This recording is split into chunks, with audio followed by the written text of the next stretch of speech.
तरह से आमिर खान लगातार हिंदू बहन बेटियों से शादी रचा करके लाइन लगा रहा है, हिंदुओं का जो है इससे अपमान हो रहा है, हिंदू समाज को जो है चैलेंज कर रहा है कि देखो मैंने लगातार हिंदू बेटी से शादी कर रहा है और कहाँ है कोर्ट, कहाँ है कानून, कहाँ है विधि व्यवस्था, ये वो चैलेंज कर रहा है। अस्सलाम वालेकुम दोस्तों, बिहार के फोर्ब्सगंज से एक नया मामला सामने आया जहां बजरंग दल के कुछ वर्कर ने बॉलीवुड एक्टर आमिर खान के खिलाफ जोरदार एहतजाज किया।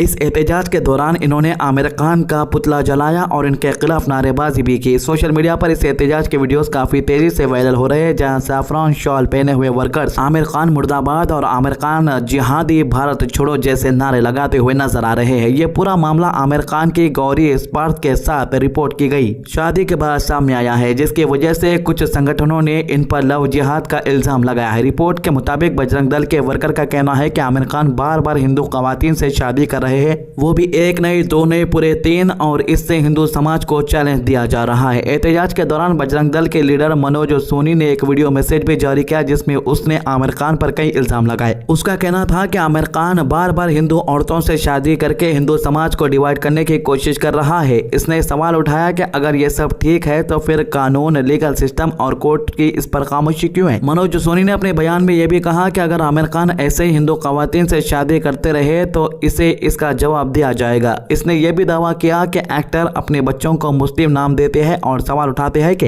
अगर वो मुस्लिम है तो फिर मुस्लिम कम्युनिटी के खवातीन से शादी क्यों नहीं करते। इसने सरकार से भी मुतालबा किया है कि इस मामले में सख्त एक्शन लिया जाए। जबकि आमिर खान की शादी में कई बड़े बड़े अरबपति भी आए थे, ज्यादातर गैर मुस्लिम थे। खैर, इस एहतजाज के दौरान एक महिला लीडर ने भी आमिर खान पर तनकीद की। उसने कहा कि अगर आमिर खान वाकई एक सच्चे मुस्लिम होते तो मुस्लिम खवातीन से ही शादी करते। उसने ये भी कहा कि आमिर खान एक बड़े एक्टर है, इनके पास शोहरत भी है और अच्छी शक्ल भी है, लेकिन फिर भी ये बार बार हिंदू खवातीन से शादी क्यों करते हैं। इस बयानात के बाद एहतजाज और भी ज्यादा चर्चा का मौजू बन गया। अगर से आमिर खान की पर्सनल लाइफ की बात करें तो इनकी पहली शादी रीना दत्ता से हुई थी। इस शादी से इनके 2 बच्चे हैं। बाद में इन्होंने फिल्म मेकर किरण राव से शादी की, लेकिन कुछ सालों बाद दोनों ने आपस की रजामंदी से अलग होने का फैसला किया। अब रिपोर्ट में कहा जा रहा है कि 5 जुलाई को आमिर खान ने गौरी स्पार्थ से शादी की है। इसी रिपोर्ट के बाद सोशल मीडिया पर काफी रिएक्शन देखने को मिले। कुछ जगहों पर इस तरह के एहतजाज भी शुरू हो गए हैं, जो आप देखें। इस पूरे मामले में जो लव जिहाद का इल्जाम लगाया गया है, इस पर एक जरूरी बात समझना भी बहुत अहम है। लव जिहाद एक सियासी और समाजी बहस का मौजू बन रहा है और इस लफ्ज को कुछ हिंदू नेशनलिस्ट ग्रुप इस्तेमाल करते हैं, लेकिन अब तक आमिर खान की इस शादी को लेकर किसी कोर्ट या किसी जुडिशियल अथॉरिटी ने ऐसा कोई फैसला या सबूत पेश नहीं किया जिससे कि यह साबित हो कि इनकी शादी किसी लव जिहाद का हिस्सा हो। इस वक्त ये सिर्फ एहतजाज करने वाले लोगों के इल्जामात हैं, जिनकी कानूनी तस्दीक मौजूद नहीं है। सुबह में मैंने आपको एक वीडियो बताया था जहां पर एक अंधभक्त मुसलमान से आधार कार्ड पूछता है, जो नोएडा का रहने वाला था, किराए के मकान में रह रहा था 4000 बन के, और वो यूपी का था। अब अपडेट आई है कि उस अंधभक्त की बहन ने एक मुस्लिम से शादी कर ली है और कहा है कि वो अब बिल्कुल खुश है।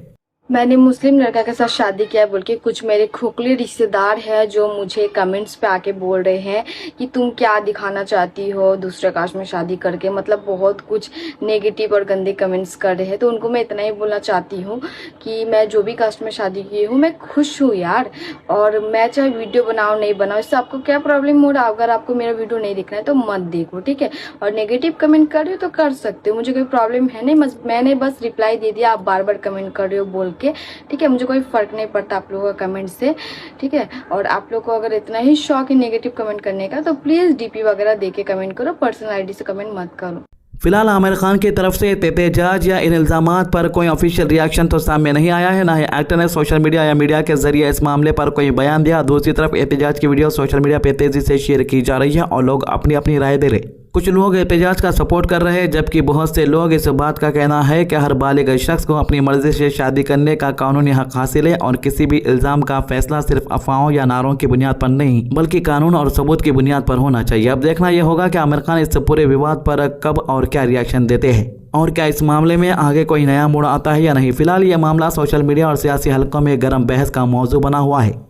वहीं दूसरी तरफ तेलंगाना की सियासत अभी से 2029 असेंबली इलेक्शन के लिए गर्म होती हुई नजर आ रही है। चीफ मिनिस्टर रेवंत रेड्डी ने एक ऐसा बयान दिया है जिसने सियासी माहौल को और भी तेज कर दिया। खम्मम में कांग्रेस वर्कर को खिताब करते हुए रेवंत रेड्डी ने पूरा यकीन के साथ दावा किया कि 2029 के असेंबली इलेक्शन में कांग्रेस दोबारा हुकूमत बनाएगी और सिर्फ हुकूमत ही नहीं बल्कि 182 असेंबली सीट में से 115 से ज्यादा सीट जीत कर वापस सत्ता में आएगी। इतना ही नहीं, इन्होंने मीडिया और जर्नलिस्ट की तरफ देखते हुए कहा, इस बात को लिख लीजिए। इनका कहना था कि यह सिर्फ एक सियासी बयान नहीं बल्कि कांग्रेस वर्कर का वादा और इनका पूरा एतमाद है। रेवंत रेड्डी ने अपने स्पीच में कहा कि आने वाले डिलिमिटेशन के बाद तेलंगाना का सियासी नक्शा भी बदलने वाला है। इनके मुताबिक अभी तेलंगाना में 17 लोकसभा सीट से 119 असेंबली कॉन्स्टिट्यूएंसी है, लेकिन डिलिमिटेशन के बाद लोकसभा सीट बढ़कर 26 हो सकती है और असेंबली कॉन्स्टिट्यूएंसीज 119 से बढ़कर 182 तक पहुंच सकती है। इन्होंने कहा है कि जब ये नया सियासी नक्शा तैयार होगा तब कांग्रेस उसमें भी अपनी मजबूत पोजीशन बनाएगी और 115 से ज्यादा सीट जीतकर लगातार दूसरी बार हुकूमत बनाएगी।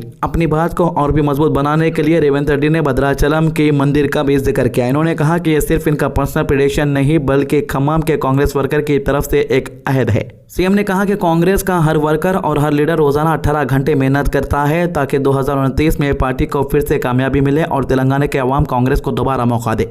इस दौरान रेवंत रेड्डी ने भारतीय राष्ट्र समिति यानी बीआरएस पर भी निशाना साधा। खास तौर पर इन्होंने बीआरएस सचिव के चंद्रशेखर राव और इनके खानदान का नाम लेते हुए कहा कि यह 10 जुलाई 2026 की तारीख याद रख ले, क्योंकि आज से कांग्रेस ने लगातार दूसरी बार हुकूमत बनाने की मुहिम शुरू कर दी है। इनका कहना था कि कांग्रेस पूरी तैयारी के साथ इलेक्शन की तरफ बढ़ रही है और किसी भी चैलेंज से घबराने वाली नहीं है, लेकिन दूसरी तरफ बीआरएस भी कांग्रेस के दावों को पूरी तरह चैलेंज कर रही है। इसी दिन हैदराबाद में बीआरएस वर्किंग प्रेसिडेंट केटी रामाराव ने पार्टी रिव्यू मीटिंग में कांग्रेस हुकूमत पर सख्त तनकीद की। केटीआर ने दावा किया कि कांग्रेस हुकूमत अपनी मुद्दत के आधे रास्ते में है और आवाम का भरोसा खो चुकी है। इन्होंने कहा कि एक सर्वे जो इनके मुताबिक खुद चीफ मिनिस्टर की तरफ से करवाया गया था उसमें हुकूमत के खिलाफ नाराजगी सामने आई है और लोग कांग्रेस की परफॉर्मेंस से मुतमईन नहीं है। केटीआर ने यह भी दावा किया कि अगर इस वक्त तेलंगाना में असेंबली इलेक्शन करा दिए जाए तो बीआरएस तकरीबन 78 असेंबली सीट जीत सकती है। इनका कहना था कि धीरे धीरे बीआरएस ही कांग्रेस का असली मुकाबला बनकर उभर रही है और तेलंगाना के अवाम फिर से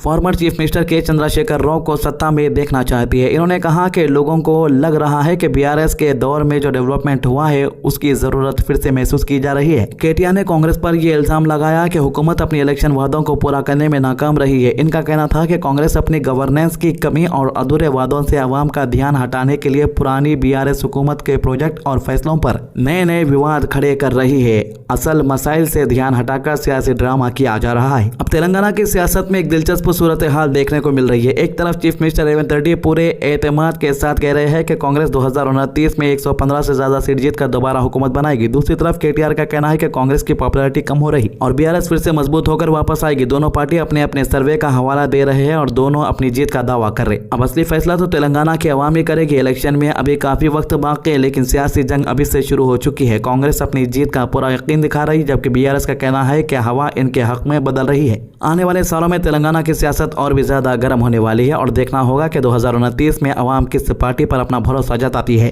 तो ये थी इन दो मामलों की अभी तक की अपडेट। हमारे चैनल को सब्सक्राइब कीजिए, वीडियोस को ज्यादा से ज्यादा लोगों तक शेयर कीजिए। अल्लाह हाफिज।